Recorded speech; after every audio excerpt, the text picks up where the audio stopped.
Ah, Miami, sa plage de sable blanc, son quartier à ambiance cubaine, ses nightclubs endiablés, et bien sûr, ces salles de sport qui permettent d'obtenir le corps le plus affûté possible dans une ville où l'esthétisme est roi. Et ce n'est pas une surprise, à l'instar de la ville casino qu'est Las Vegas, Miami possède aussi ses codes. Exposer ses muscles saillants en est un. Ce n'est toutefois pas suffisant afin d'impressionner totalement. Montrer une aisance financière est pour certains l'accomplissement définitif. Ce sont précisément ces deux points qui mettront en avant la ville floridienne au cours des années 90 à travers une affaire tout droit sortie de l'imaginaire, mais pourtant bien réelle. Bienvenue dans la véritable histoire derrière le film No Pain, No Gain. Nous voici en 1994. Cela fait désormais 7 ans que John Meese est propriétaire d'une salle de sport.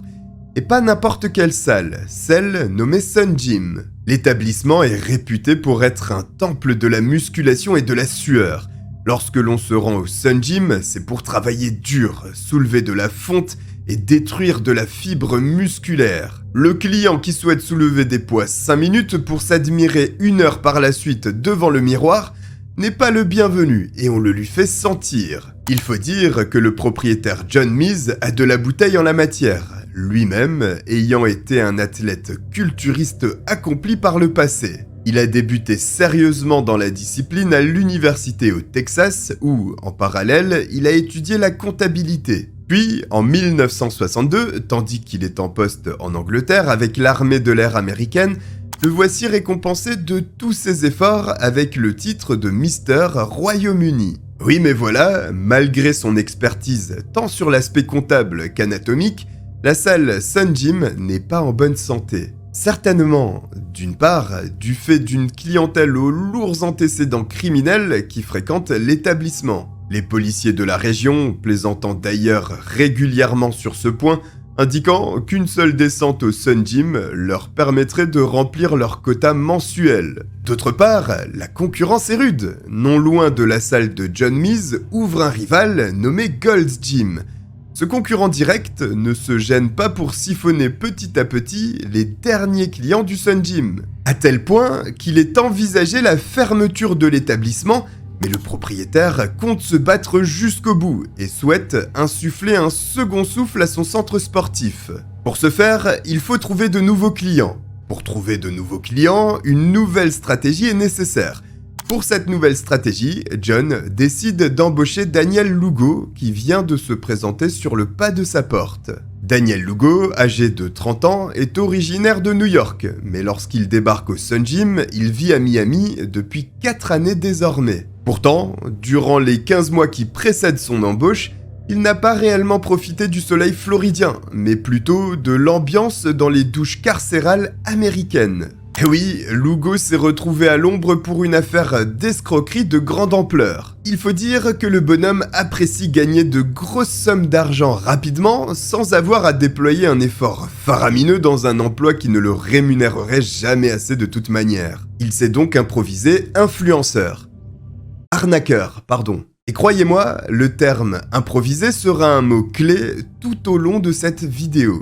Le stratagème de Lugo est simple. Il se tourne vers des personnes en difficulté financière ne parvenant pas à obtenir de crédit auprès des banques, du fait de ces difficultés justement, lorsque lui est enclin à répondre à leurs souhaits. Seulement, là où réside l'escroquerie. Pour obtenir ce prêt de Daniel Lugo, il faut verser un acompte afin de couvrir des frais. C'est en tout cas ce qu'avance l'arnaqueur. Vous l'avez compris, une fois l'acompte perçu, Lugo disparaît rapidement dans la nature, à l'instar de la dignité de certaines personnes sur TikTok. Je parle en connaissance de cause, mon lien est en description. Le montant de cette fraude s'élève à plus de 300 000 $ sur 2 États et conduit Lugo tout droit en prison où il aura le temps de parfaire sa carrure. Parce que oui, le gaillard est un beau bébé d'1,80 m, adepte du culturisme et apparaît tout à fait compétent lorsqu'il postule au Sun Gym, ses muscles saillants faisant office de CV. Si John Meese a employé Lugo, malgré un passé sulfureux, c'est parce que ce dernier s'est montré plus que convaincant. Autrement, il ne lui aurait certainement pas fait l'honneur d'une embauche. Seulement, à cet instant, l'unique priorité pour Miz est de redresser son affaire et il est persuadé que Daniel Lugo est l'homme de la situation. Notamment parce que ce dernier lui expose des grandes idées pour relancer son affaire et lui parle d'un projet intéressant qui rendra obsolète toutes les autres salles de sport. Lugo serait en train de développer un logiciel qui renforcerait la capacité de la salle de sport à contrôler les paiements des adhérents, puisque dans ces années, il fallait courir après les clients. Quelque temps après avoir décroché son nouvel emploi, Lugo recommande chaudement à Miz l'un de ses amis, Noel Adrian Durbol, âgé de 22 ans qu'il avait rencontré quelques années auparavant. Ce dernier est donc passé d'un poste de cuisinier dans un restaurant mexicain à celui d'entraîneur dans une salle de sport. Le rêve américain est en marche. L'effectif du Sun Gym grossit avec les arrivées de Carl Weeks et Pierre Stevenson. Les deux hommes se connaissent puisque Stevenson est le cousin de la petite amie de Weeks. Carl Weeks rejoint Miami en provenance de Brooklyn afin de remettre de l'ordre dans sa vie, dans la mesure où la drogue et le crime étaient son quotidien auparavant. Désormais, il se tourne vers la religion, le christianisme plus précisément, et s'écarte des vices que sont l'alcool, la drogue et la violence. Stevenson l'aide dans cet objectif et le présente à Lugo qui ne peut pas l'embaucher immédiatement, mais reviendra vers lui. C'est ainsi que Lugo, Durbol et Stevenson travaillent ensemble au club de sport pour lequel ils ont d'innombrables idées afin de le relancer sur l'aspect économique. Notamment en faire un club élitiste, créer une marque de vêtements à l'effigie du Sun Gym ou encore vendre sur place des compléments alimentaires. Mais voici que vient le jour où Daniel Lugo rencontre un Cubain né à la Havane, Jorge Delgado.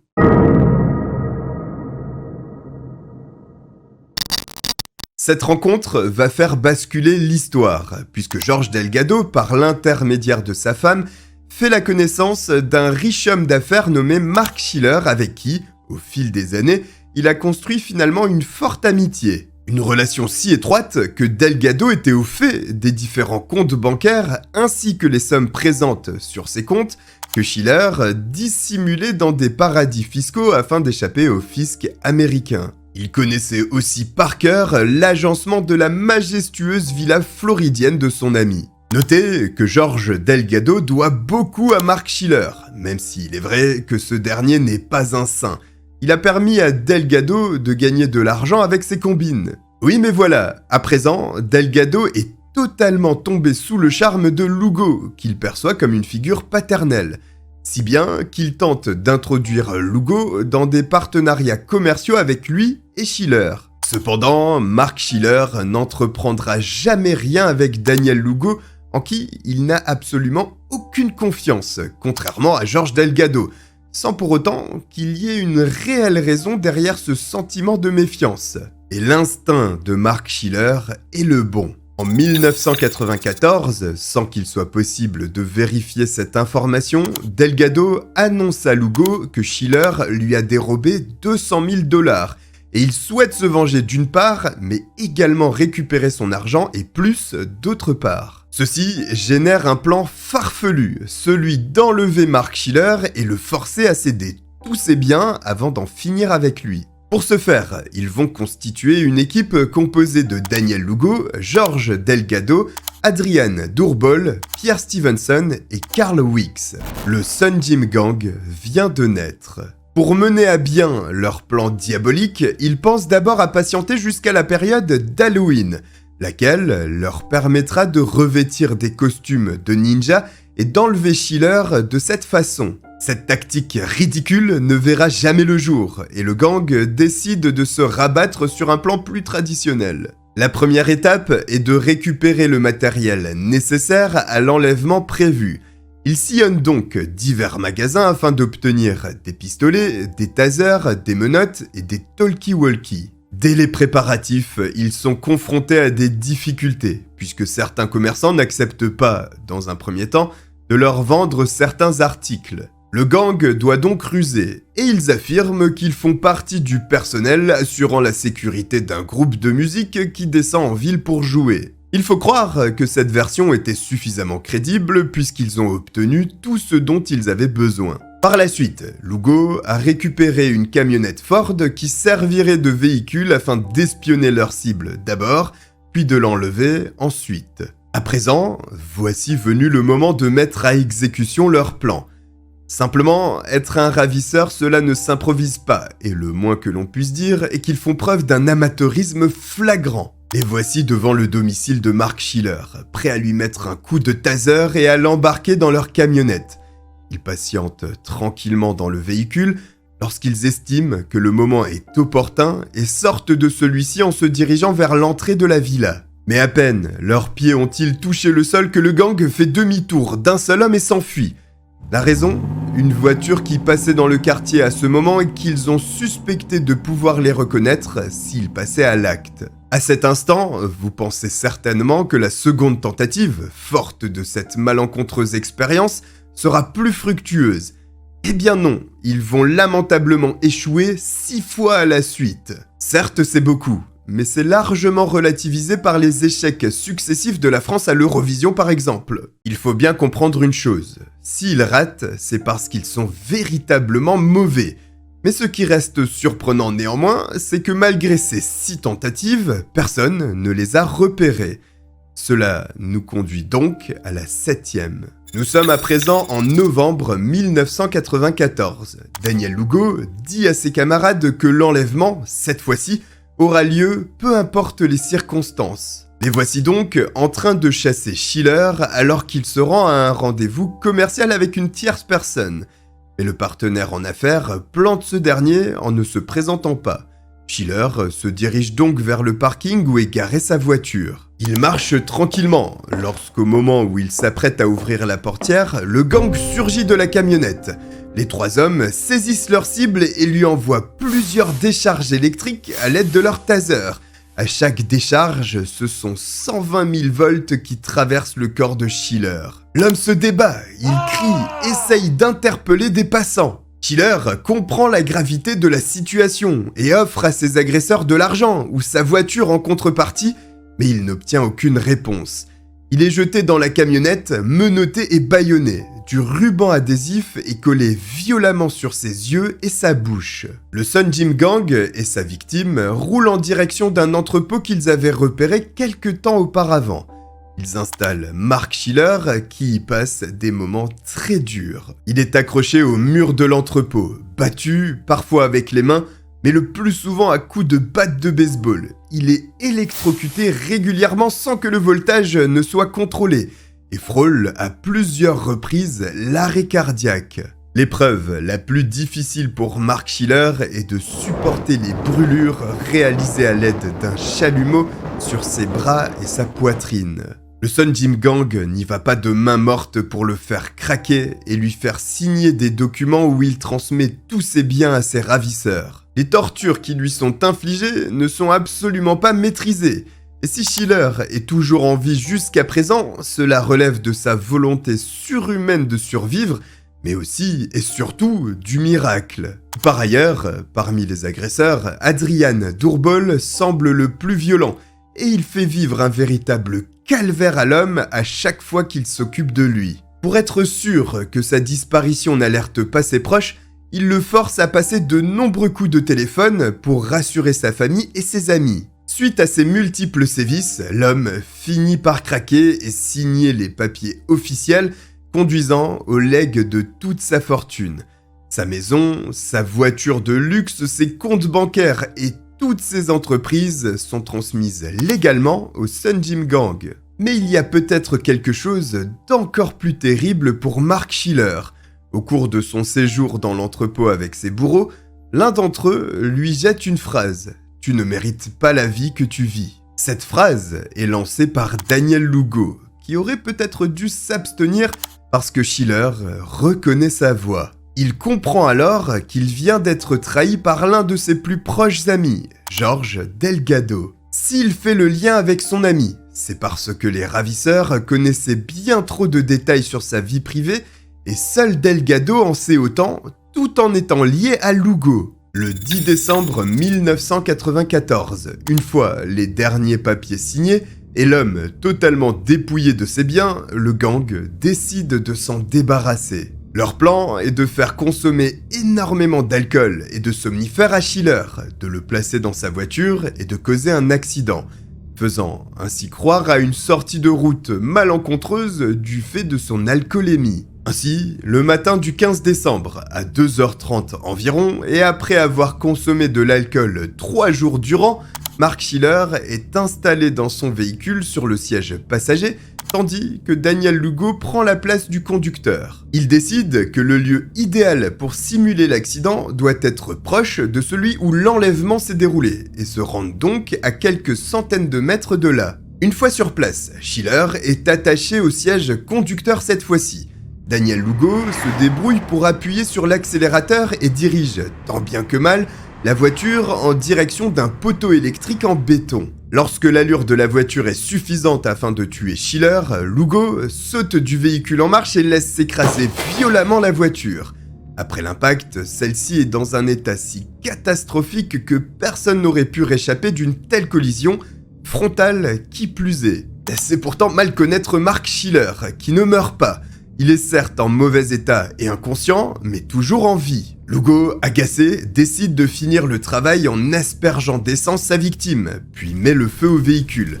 Mais la vive douleur des flammes qui consument la peau de Schiller le réveille, et il s'extrait de l'habitacle en courant. Le gang, désemparé, souhaite le tuer définitivement et fonce avec une voiture sur leur victime. Il le percute 3 fois en tout, mais la lumière des phares d'un passant au loin, et sans qu'il puisse vérifier si Mark Schiller est décédé, bien qu'après une telle chose les chances soient quasi nulles, les font s'enfuir pour ne pas être reconnus. Pourtant, aussi incroyable que cela puisse paraître, Schiller est toujours en vie, dans un état désastreux mais en vie, et transporté à l'hôpital.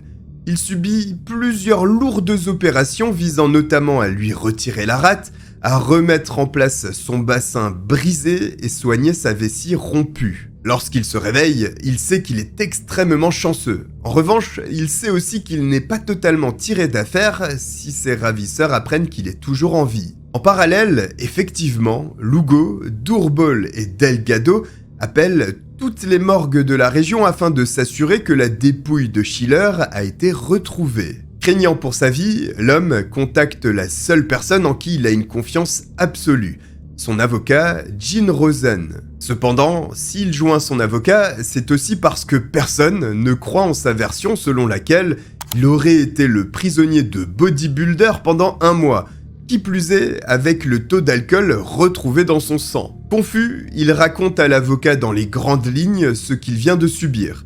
Un récit incroyable qui laisse perplexe l'homme de loi qui n'a pas réellement de conseils. Gene Rosen fait donc appel à un détective privé très expérimenté qui se nomme Ed Dubois. Celui-ci a collaboré de nombreuses années avec la police de Miami et même le FBI.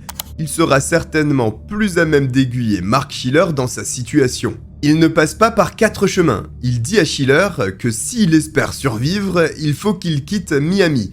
En restant à l'hôpital, ces hommes viendront le trouver pour le faire taire à tout jamais. Il ne croit pas si bien dire, puisque n'ayant aucune réponse en contactant les morgues, à présent, les membres du Sun Gym Gang se renseignent auprès des hôpitaux, et l'un d'entre eux confirme qu'il y a un certain Mark Schiller chez eux. Aussitôt, ils se rendent sur place pour achever leur cible.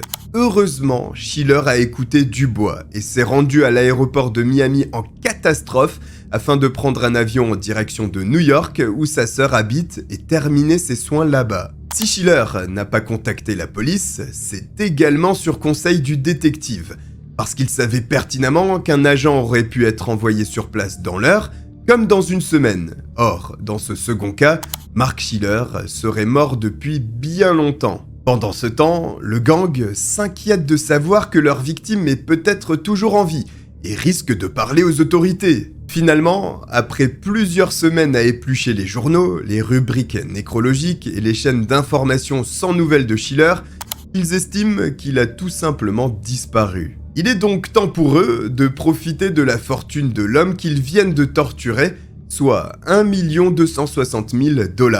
Ils mènent grand train, roulent dans des voitures de luxe, s'installent dans la villa de Schiller et passent le plus clair de leur temps dans des clubs de striptease à Miami. C'est d'ailleurs dans l'un d'entre eux, le Solid Gold au nord de la ville, que Lugo jette son dévolu sur une des danseuses appelée Sabina Petrescu, originaire de Roumanie et âgée de 25 ans. La jeune femme rêve d'une carrière d'actrice, mais seule une minorité de prétendantes y parviennent. Beaucoup d'autres connaissent une vie de galère.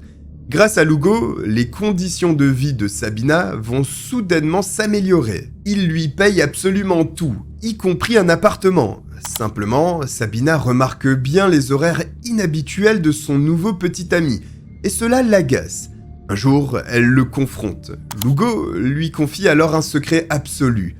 Il est en fait un agent de la CIA. Bien sûr, tout ceci est faux. Cependant, Lugo aimait s'inventer une vie, et Sabina n'est pas la première personne à qui il raconte une telle histoire. Malgré tout, ce bonheur coûte cher, et ils vivent clairement au-dessus de leurs moyens, en flambant le moindre dollar à leur portée. Mais alors que les membres du Sun Gym Gang profitent de leur nouveau train de vie, le détective privé Ed Dubois reçoit un appel de Mark Schiller dont il n'avait plus de nouvelles depuis sa fuite de l'hôpital. Schiller s'apprête à quitter le pays et rejoindre sa famille en Colombie.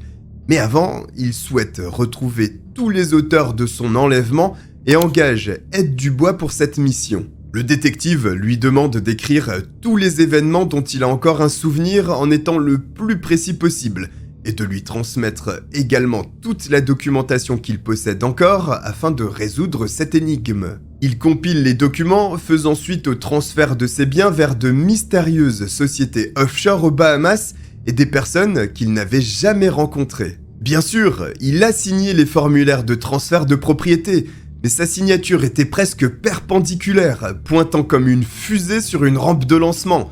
Il ne pouvait pas croire que sa banque les avait honorés. Schiller, peu avant son départ pour la Colombie, se rend chez Ed Dubois pour y déposer les documents nécessaires à son enquête. Dubois n'a aucune idée de l'identité des personnes mentionnées par Schiller, mais les copies de titres de propriété et de transferts de compte ont été attestées et notariées par John Meese. Ed Dubois n'en revient pas. Il connaît John Meese et sa famille depuis plus de 30 ans. Il a travaillé à plusieurs reprises pour lui sur des enquêtes. Il est inconcevable qu'il soit mêlé à toute cette histoire. Schiller est pourtant catégorique. Son ami est mouillé. Le détective ne perd pas de temps et contacte sa vieille connaissance John Meese en lui indiquant qu'ils doivent se voir le plus rapidement possible et qu'il pourrait s'agir du rendez-vous le plus important de sa vie. Le 2 février 1995, les deux hommes se rencontrent. Dubois demande à Meese s'il connaît un certain Mark Schiller. La réponse est négative de la part de Meese. Dubois lui donne donc à lire la lettre rédigée par Schiller. Alors que Meese est plongé dans la lecture de cette histoire rocambolesque, Dubois en profite pour observer ses réactions. Après avoir pris connaissance du récit, Meese ne comprend toujours pas pourquoi le détective se tient avec lui dans son bureau. Dubois lui tend alors l'acte de cession de la maison de Schiller sur lequel il avait validé l'opération en tant que comptable assermenté. À cet instant, des souvenirs surgissent chez John Meese. Rien n'était vraiment clair autour de cette signature. Pour lui, il s'agissait d'une simple opération commerciale et ne pensait pas qu'il pourrait avoir des problèmes suite à la conclusion de celle-ci. Pourtant, il a signé ces documents en présence d'une femme nommée Diana Schiller. Mais Diana, la femme de Mark Schiller, avait quitté le pays le 18 novembre 1994, alors que sa signature est datée du 23 novembre. Meese ne sait pas comment expliquer tout cela. Il ne se souvient pas vraiment des circonstances dans lesquelles il avait signé cet acte. Dubois propose donc d'organiser un nouveau rendez-vous avec Lugo, Delgado et Meese le 13 février 1995. Simplement, la brutalité dont ont fait preuve Delgado ainsi que Lugo oblige Ed Dubois à prendre des précautions. Il engage donc un de ses amis garde du corps et prévient un autre qui est avocat des événements à venir dans les cas où la rencontre tournerait au vinaigre. Une fois au rendez-vous, seuls Meese et Delgado se présentent. Lorsque Dubois expose les documents à Delgado, celui-ci répond qu'il s'agit simplement d'une opération commerciale et s'apprête à partir avec un air satisfait comme s'il venait de résoudre l'énigme à la place du détective. À cet instant, Ed Dubois l'interpelle et lui révèle qu'il sait tout, que Mark Schiller est en vie et que tous ceux impliqués dans cet enlèvement finiront en prison. Delgado se trouve embarrassé. Il a en face de lui quelqu'un de déterminé qui vient de découvrir toute la vérité et semble prêt à faire tomber les masques. Il propose donc au détective un nouveau rendez-vous le lendemain avec Lugo et Miz. Cette nouvelle rencontre sonne comme un aveu de la part de Delgado et Lugo qui acceptent de rendre tout l'argent dérobé à Mark Schiller. Ed Dubois accepte donc de voir Schiller pour lui parler de cet arrangement. Vous commencez à connaître le Sun Gym Gang, celui-ci est vicieux. Lugo réussit l'exploit de trouver un avocat qui lui rédige le contrat qu'il souhaite. Je parle d'exploit parce que le contrat stipule en gros que les accusations selon lesquelles Schiller aurait été enlevé et torturé un mois durant sont fausses, mais que les 1 260 000 $ lui seront restitués. Mais le vice se trouve dans la rédaction du montant des 1 260 000 $, puisque Lugo réclame à son avocat de remplacer le symbole du dollar par celui de la lire italienne à l'époque. Or, 1 260 000 lires italiennes correspondent plus ou moins à 1 200 $. Cette manœuvre sera refusée par l'avocat. Les négociations pour le retour de l'argent et des titres de propriété s'étalent sur 4 mois.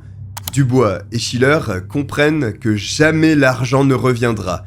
Ils sont menés en bateau et il est temps de faire entrer la police dans le jeu. Le mardi 18 avril 1995, Schiller revient à Miami pour la première fois depuis qu'il a fui la Floride.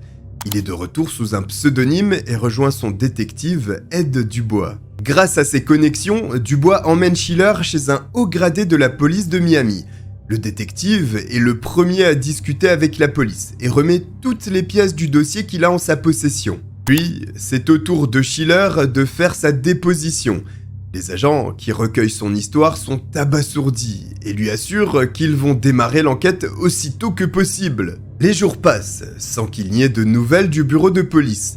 Finalement, Dubois et Schiller sont à nouveau convoqués au département de police où une nouvelle amère les attend. Le dossier de l'affaire sera transféré au bureau des vols. C'est un mauvais point dans la mesure où cela signifie que l'affaire risque de s'enliser, voire tomber aux oubliettes. Elle serait noyée dans des milliers d'autres affaires déjà en cours. La réalité derrière ce transfert, alors même qu'il ne s'agit pas d'un simple vol, mais d'actes de barbarie avec une tentative de meurtre, est que la police considère les faits rapportés par Schiller comme étant dignes d'un scénario de cinéma et ne le croit pas. Schiller supplie les enquêteurs d'au moins étudier le dossier de Dubois. Il indique par ailleurs que ce sont des gens dangereux qui risquent de recommencer, mais rien n'y fait, la police l'ignore totalement. Bien que Schiller semble honnête aux yeux des policiers, il y a des éléments trop gênants pour lancer l'enquête. Le premier étant d'avoir attendu plusieurs mois avant de porter plainte contre ces personnes. Le second, d'avoir accepté un arrangement financier avec ces malfaiteurs avant de se rendre aux autorités. Enfin, le récit n'a ni queue ni tête, et si tout ce qu'il raconte est vrai, il devrait être mort à l'heure actuelle. Fou de rage, Schiller quitte à nouveau le pays et retourne en Colombie. Au passage, il menace son ancien ami George Delgado, mais aussi John Miz, histoire de se défouler. Dubois, quant à lui, ne perd pas espoir. Il joint l'un de ses contacts au FBI, puisque la police de Miami ne fera plus rien dans cette affaire. À l'instar des agents de police, celui du FBI ne croit pas un mot de l'histoire, qu'il considère également comme tout droit sorti d'un scénario d'Hollywood. Dubois, désemparé, prévient tout le monde que cette bande ne s'arrêtera pas, et dès lors qu'ils n'auront plus d'argent, ils frapperont à nouveau.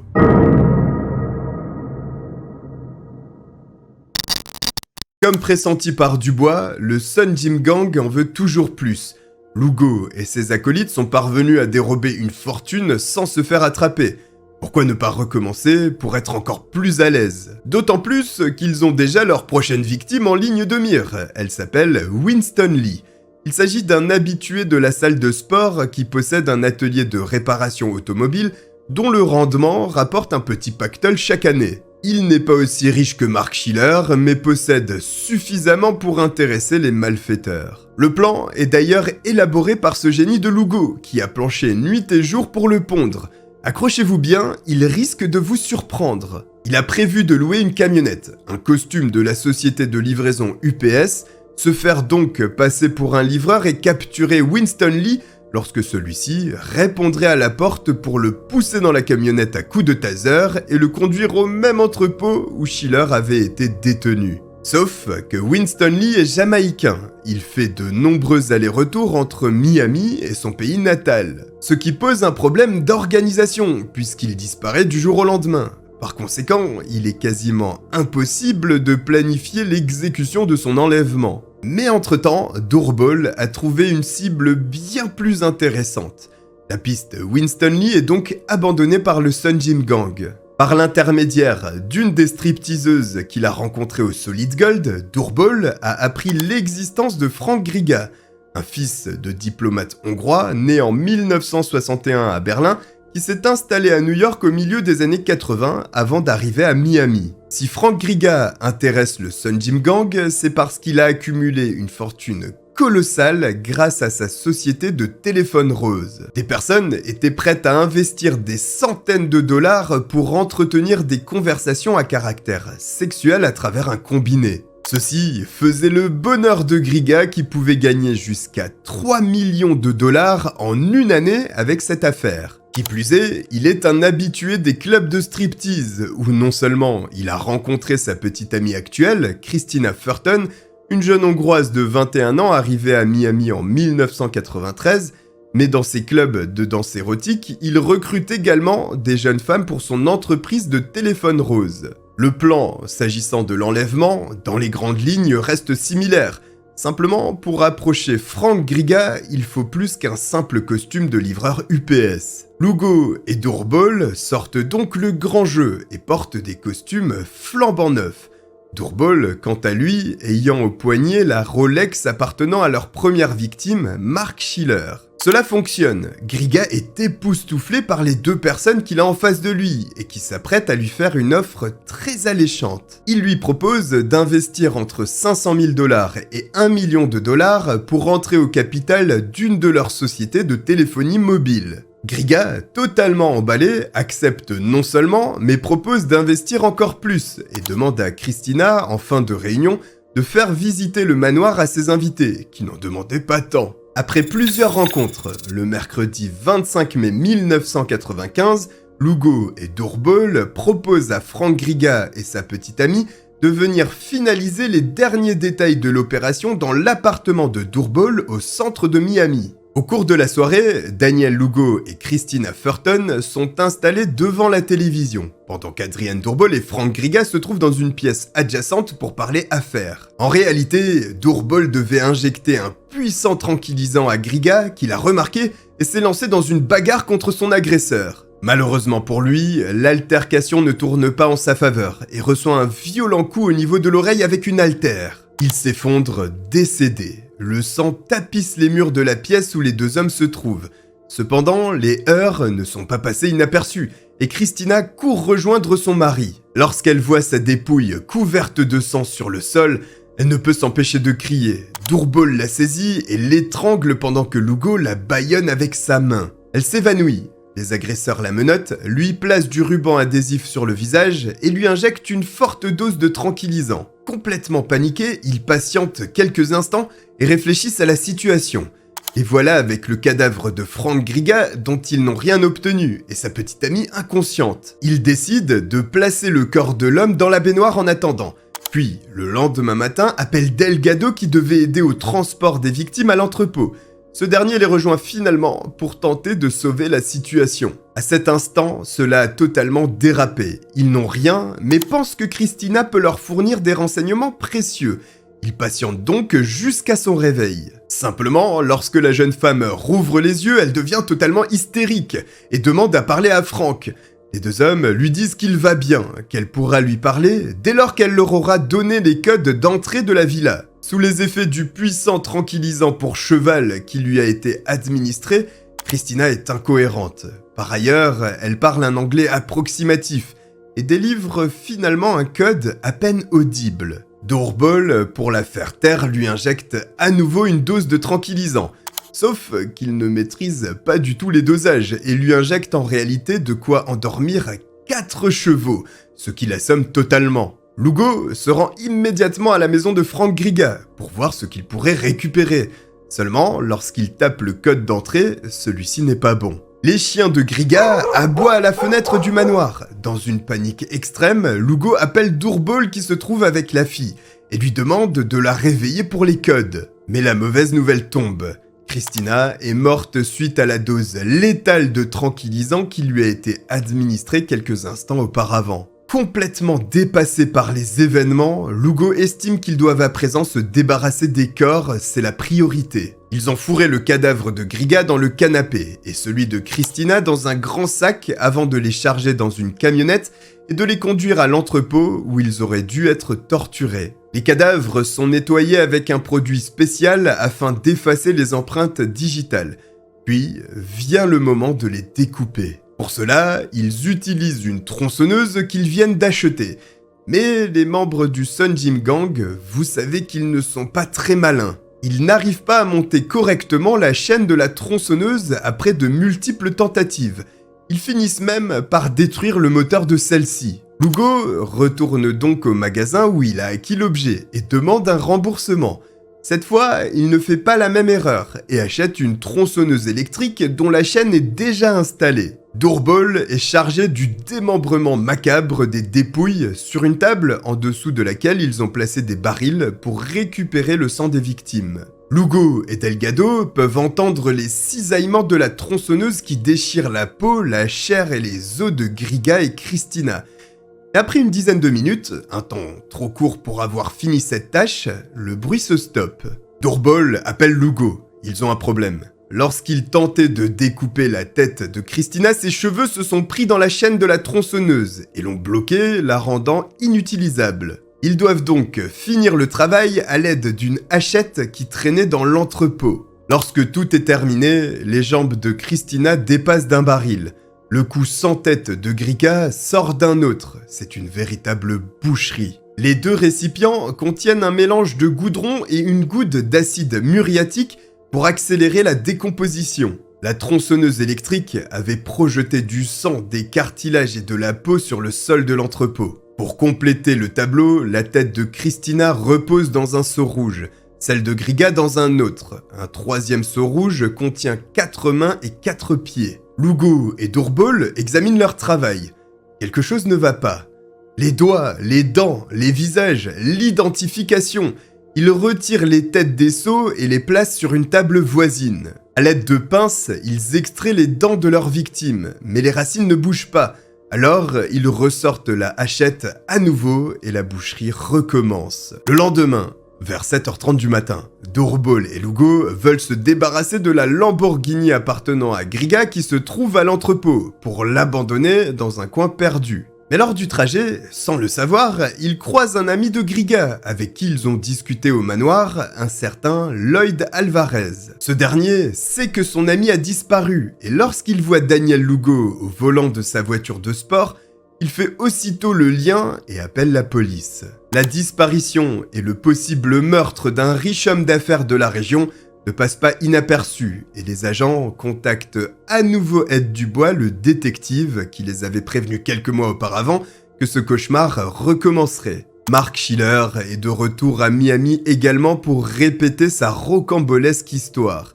Cette fois-ci, il est pris au sérieux et tous les noms sont notés. Daniel Lugo, Adrian Dourbol, George Delgado et John Meese sont sur la liste pour être interpellés. Le 3 juin 1995, à 7h du matin, 75 officiers de police, comprenant des membres du SWAT, sont réunis afin de mettre un terme à la liberté de tous ces criminels. Les mandats d'arrêt sont délivrés à 8h30 et la chasse est lancée. Grâce aux informations de Mark Schiller et de Lloyd Alvarez, tous les suspects sont arrêtés par les agents de police. Dans la soirée du 10 juin, la deuxième nuit de Lugo en prison, il est prêt à révéler la cachette des corps si la police mentionne son aide à un jury lors d'une éventuelle procédure pénale. Un accord est rédigé et signé par Lugo, ses avocats, la police et le bureau du procureur de l'État. Il est plus de minuit lorsque le prisonnier emmène les détectives au sud-ouest de Miami où il trouve 3 barils dans une eau peu profonde. Le lendemain matin, au bureau du médecin légiste, les fûts métalliques sont ouverts et les torses extraits du mélange de goudron et d'acide. Mais les mains, les pieds et les têtes de Frank Griga et Christina Furton manquent.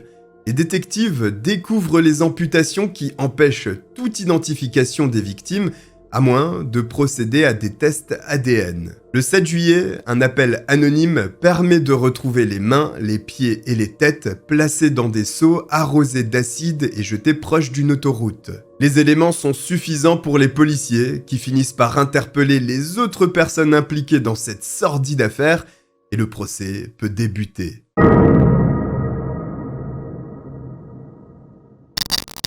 Le 24 février 1998 débute le procès criminel le plus long et le plus coûteux de l'histoire du comté de Dade à Miami. L'accusation présente plus de 1200 preuves matérielles et 98 témoins, dont Mark Schiller, avec le témoignage le plus déterminant dans cette histoire. Le 4 mai 1998, le jury reconnaît Daniel Lugo coupable de 2 meurtres ainsi que de 16 autres chefs d'accusation dont racket, enlèvement, tentative d'extorsion, vol, tentative de meurtre, vol à main armée et un tas d'autres charges.